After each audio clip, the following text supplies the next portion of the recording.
So I'm here sitting in the kitchen. I'm going to build a model. And we are going to put together Vampirella. I haven't done one of these in a while, and I haven't built this kit before, but I'm going to try and build it quick and dirty because I've got to take it to a show next weekend for a display. So wish me luck. Now this is a glow-in-the-dark kit, so we are not going to be using putty on it. We don't want to mess up the seams. We want the glow to shine through this. But we are going to paint parts of it, so wish me luck on that. The instructions are pretty well laid out.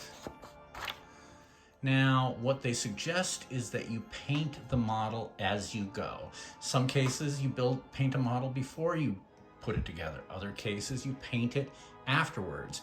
For this one, we are going to paint it as we build it.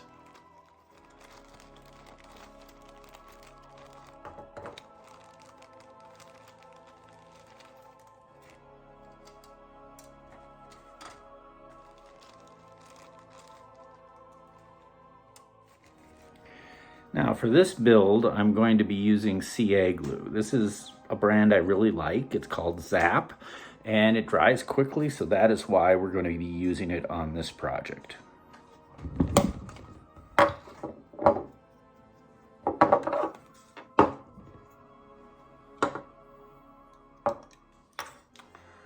Now the first thing they ask you to do is to paint the head, and as you can see, it's got a lot of fine detail on it. I'm not the best when it comes to painting faces, but we are going to focus on the eyes and the lips and a little bit of shading. Okay, I'm painting black first. And what I'm going to do is paint the eyes black because I find it easier to paint the recesses first and then go in with white. I'm using a magnifying glass to help me out. So that's the first coat. That's just a little bit of black. It's a little sloppy, but that's okay. That's the way we want it. Next here we are working on the hair.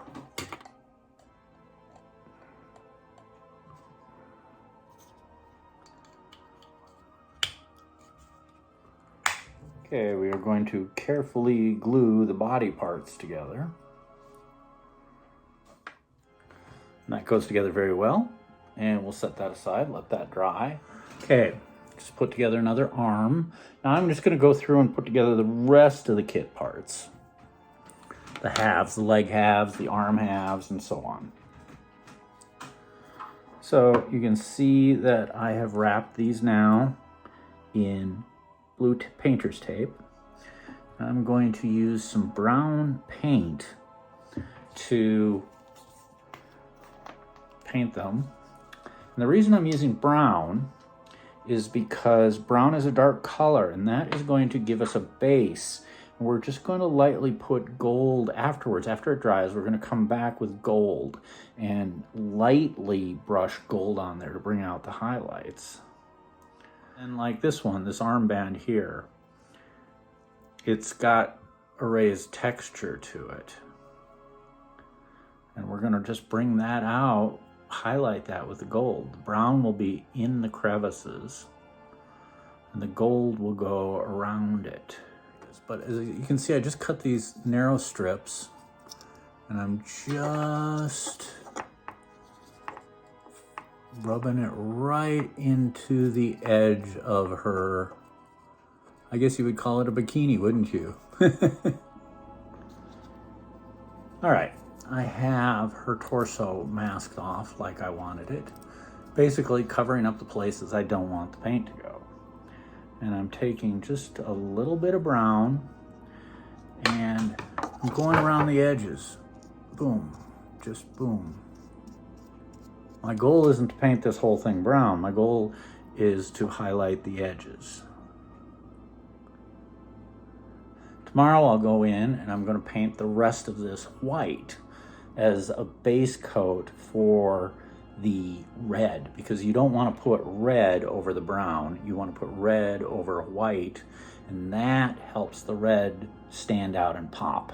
For the tombstone, this is already black plastic, so like I said, this is a quick and dirty model. What I'm doing is I'm painting it, dry brushing some gray on it.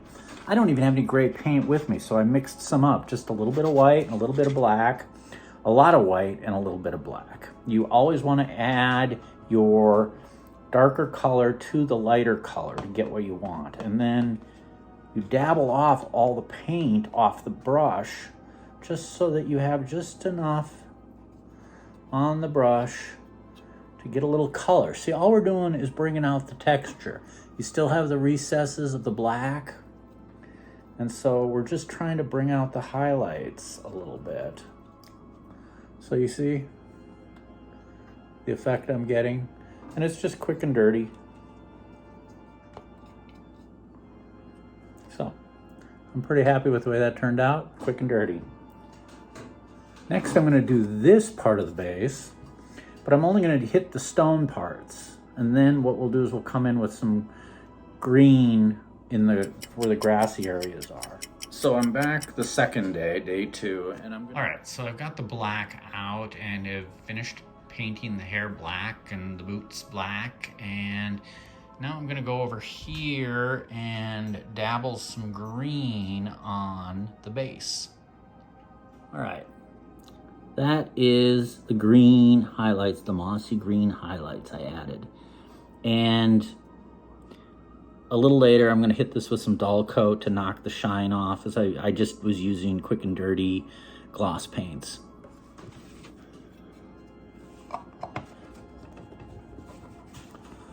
That is a quick and easy way to paint your base.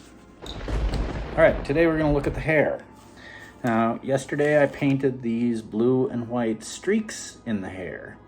What we are going to do today is put some washes over that. That should give us some texture within the hair itself, so it isn't one solid bit of black.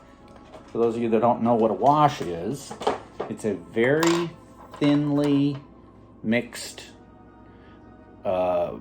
paint that fills into the cracks. So I am actually just going to take some black, dabble it on a plate. I just use paper plate. Add a bit of water, make it really thin. This is a wash, so it doesn't have to cover everything. It's supposed to just cover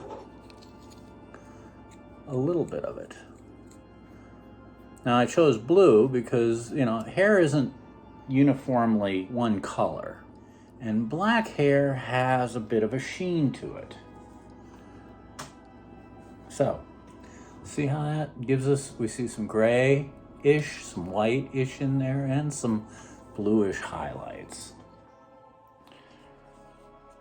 All right, now we're going in and we're painting the torso costume white. This white is going to be underneath the red.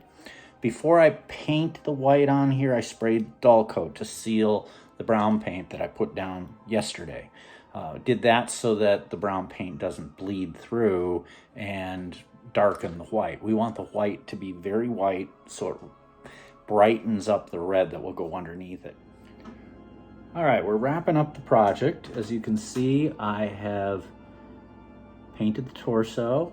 Got to do a little bit of touching up on it, but that's not too difficult to do.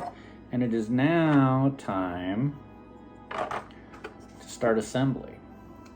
So I'm going to glue the boots on the legs.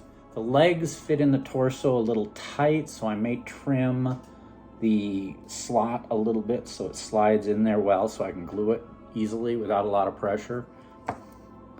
So I'm going to do that, and I'll be right back. Okay, time to wrap this baby up. I've started gluing the body together. Everything slips together pretty well. Base is done. I've added the little bats on them. Head's glued together. I'm fairly happy with the face. It's good enough for this project. And the hair is outside getting another coat of dull coat. So, we'll come back a little later. All right, folks, it's done.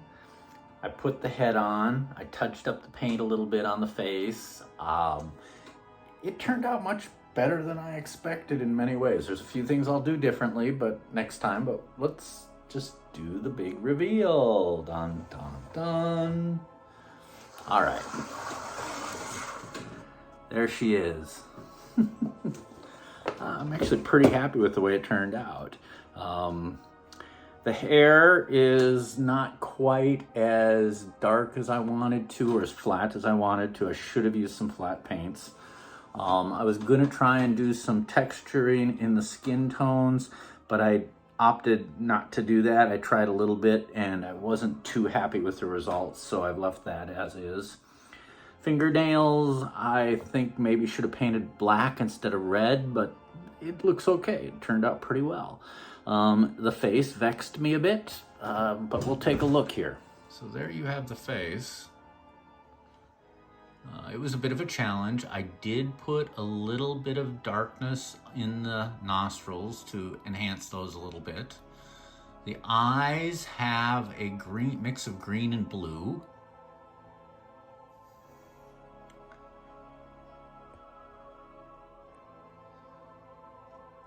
The eyebrows, I wasn't expecting them to be as visible. I thought the hair might cover them up a little bit more.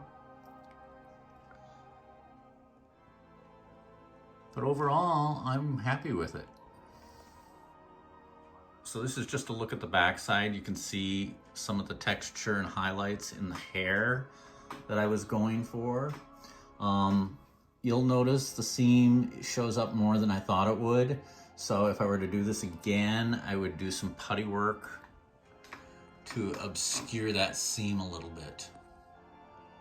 The torso is very well defined. It's got a lot of, depth to it. So you don't really need to do highlights on it. And because this is a glow kit, you don't want to.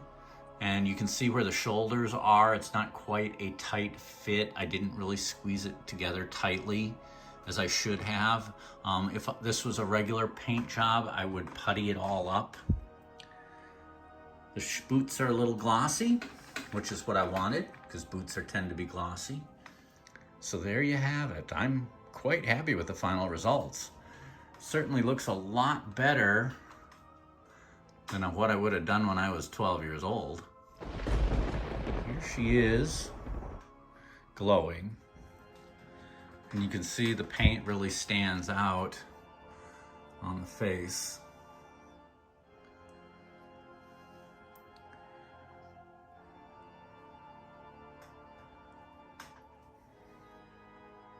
So now I'm going to pack her up, wrap her in some bubble wrap, and take her down to Orlando for Model Palooza. She'll be on the table this weekend, so I hope you guys can come by.